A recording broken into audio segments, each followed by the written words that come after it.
অনেকে রোজা রাখে কিন্তু নামাজ পড়ে না, তাদের সম্পর্কে কি বলবেন? রোজা রাখে কিন্তু নামাজ পড়ে না, এদের সম্পর্কে বলবো তারা লুঙ্গি খুলে পাগড়ি বাঁধছে। লুঙ্গি খুলে যদি কেউ পাগড়ি বাঁধে এই নিয়তে যে পাগড়ি বাঁধলে সওয়াব হবে, কিন্তু লুঙ্গি যে খুলে গেল সেটার জন্য কবিরা গুনাহ হবে, সেটার খবর তার। ঠিক একইভাবে রমজানের রোজা রাখলে সওয়াব হবে, ফরজ আদায় হবে, কিন্তু এর চাইতে বড় ফরজ হলো ৫ ওয়াক্ত নামাজ।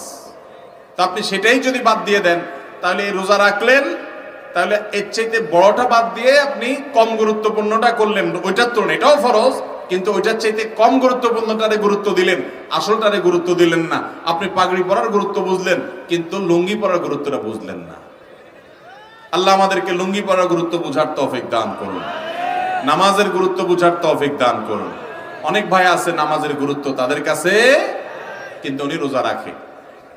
রোজা রাখে এটা ভালো কথা, কিন্তু তার চাইতে ভালো কথা হলো নামাজ আদায় করা। একজন রোজা রাখে নামাজ পড়ে না, এই লোক খারাপ। কিন্তু আরেকজন নামাজ পড়ে রোজা রাখে না, সেই লোকটা এই প্রথম লোকটার চাইতে কম খারাপ। কারণ হলো সে আসল সবচেয়ে বেশি জরুরিটা করে, নামাজটা পড়ে, রোজা রাখে না, সে খারাপ, একটা হারাম কাজ করে, ফরজ তরক করে। কিন্তু আরেকজন নামাজই পড়ে না, রোজা রাখে, এই লোকটা ওই লোকটার চাইতে অধম। আল্লাহ আমাদেরকে নামাজের গুরুত্ব বুঝার তৌফিক দান করুন। ঈমানের পর নামাজের চাইতে গুরুত্বপূর্ণ কোনো কাজ মুসলমানের কাছে থাকতে পারে